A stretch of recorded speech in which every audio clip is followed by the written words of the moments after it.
കേരളത്തിൽ പല സ്ഥലങ്ങളിലും ഷിഗല്ല റിപ്പോർട്ട് ചെയ്തിട്ടുണ്ട്. ഷിഗല്ല ആശങ്കയിലാണ് സംസ്ഥാനം. കഴിഞ്ഞ വർഷത്തേക്കാൾ ഇരട്ടിയോളം ആളുകൾക്കാണ് ഈ വർഷം രോഗം ബാധിച്ചത് എന്നത് ആശങ്കപ്പെടുത്തുന്നു. 100-ലധികം ആളുകൾക്ക് സ്ഥിരീകരിച്ചിട്ടുണ്ട്. കുട്ടികളടക്കം മരണപ്പെടുന്ന അവസ്ഥ വരെ ഉണ്ടായിട്ടുണ്ട്. ഷിഗല്ല എന്നത് ഡേഞ്ചറസ് ആയിട്ടുള്ള ഒരു അസുഖമാണ്. പക്ഷെ നമ്മൾ ശ്രദ്ധിച്ചാൽ കൺട്രോൾ ചെയ്യാവുന്ന ഒരു അസുഖം കൂടിയാണ്. ഷിഗല്ല എന്ന് പറയുന്ന ബാക്ടീരിയയാണ് അസുഖം ഉണ്ടാക്കുന്നത്.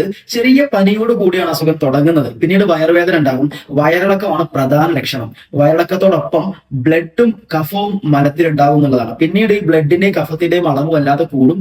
രോഗം മോഷിച്ചു കഴിഞ്ഞാൽ ഒരു ദിവസം 25 മുതൽ 30 വട്ടം വരെ നമുക്ക് ബാത്റൂമിൽ പോകേണ്ടതായിട്ട് വരും എന്നുള്ളതാണ്. മാത്രമല്ല, അസുഖം വല്ലാണ്ട് കൂടി കഴിഞ്ഞാൽ ചില ആളുകളിൽ കോംപ്ലിക്കേഷൻസ് ഉണ്ടാവാറുണ്ട്, മരണം വരെ സംഭവിക്കാറുണ്ട്. പ്രത്യേകിച്ചും കുട്ടികളിലാണ് ഇത് കാണാറുള്ളത്.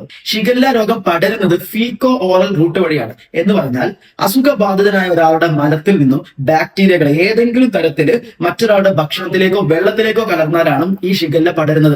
അത് ഏറ്റവും കൂടുതൽ വൃത്തിഹീനമായ സാഹചര്യത്തിൽ ഓവർ ക്രൗഡഡ് ആയിട്ട് ആളുകൾ തിങ്ങിപ്പാർക്കുന്ന സ്ഥലങ്ങളിലൊക്കെ അത് കൂടുതലായിട്ട് ഉണ്ടാവാനുള്ള സാധ്യതയുള്ളത്.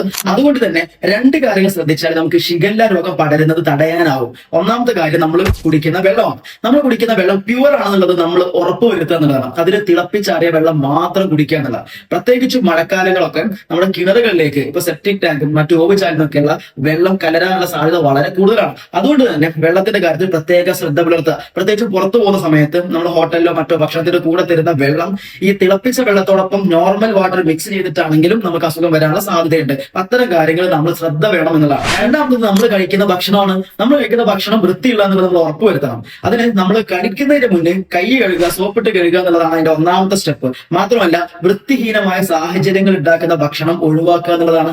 മാത്രമല്ല, ഭക്ഷണവുമായിട്ട് കൈകാര്യം ചെയ്യുന്ന ആളുകൾ വൃത്തിയുള്ളവരായിരിക്കണം. ശൗചാലയത്തിൽ പോയി വന്നാല് സോപ്പിട്ട് കൈകൾ കഴുകുക എന്നുള്ളത് നിർബന്ധമാണ്.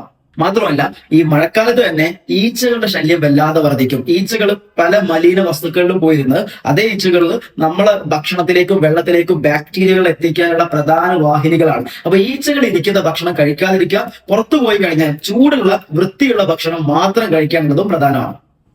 ഇനി ഏറ്റവും നല്ല ചികിത്സ എന്നത് മുൻകരുതലാണ്. ഇനി എന്തെങ്കിലും തരത്തിൽ മേൽപ്പറഞ്ഞ ലക്ഷണങ്ങൾ കാണുന്നുണ്ടെങ്കിൽ സ്വയം ചികിത്സ അരുത്, കൃത്യമായ വൈദ്യസഹായം തേടുക.